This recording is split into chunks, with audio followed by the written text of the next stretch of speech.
Good evening, everyone. Open sesame. Alibaba could soon be spreading some magic on Wall Street, or at least that's the hope.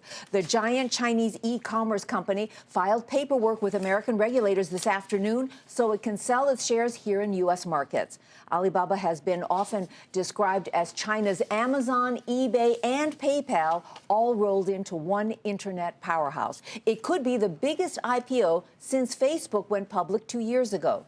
John Fort joins us now to tell us more about Alibaba. So, John, I know you've been poring over these hundreds of pages about Alibaba. What new do we know about this company? How big is it? And how might it change the whole internet world now that it'll be a public company? Well, Susie, one of the things we know is that their ambition is they really want to serve China primarily. So a lot of people are wondering, well, do they want to expand to the U.S.? Are they interested in going global as a consequence of this IPO? At least based on what they say here, they're still focused on China. Now, the value of the goods sold, they're an enormous marketplace, nearly $250 billion worth of goods flowed through Alibaba's platforms. To put that into perspective, that's twice as much as Amazon, 4 times as much as eBay. And they're a huge player just in China. If you look at the mobile transactions, the value, say, out of every $4 worth of transactions done on mobile, Alibaba gets 3. Mm-hmm. That's amazing. What do we know about, if anything, more about how valuable this company may be? You just gave us some numbers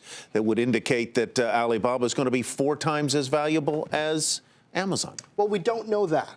They have kind of a placeholder number in here as far as how much money they want to raise. They say $1 billion, but we know that changes over time. And their business model is different from eBay's and Amazon's. In terms of revenue, $6.5 billion in revenue for the last fiscal year. That's not a huge amount of revenue. That is much smaller, much smaller than either eBay or Amazon. And it's because their model is a patient model. They're taking less money off of each transaction, but they're touching so many transactions in China. And their pitch is, China's not like the U.S. There's not a lot of physical retail properties. It's really happening digitally, and we are a huge part of that happening digitally in China. Real quickly, I know in this prospectus, in this filing, they didn't say anything about what the shares might be priced at, but that's the number everybody is wondering. Do you have any clue of what it might cost to own a piece of Alibaba?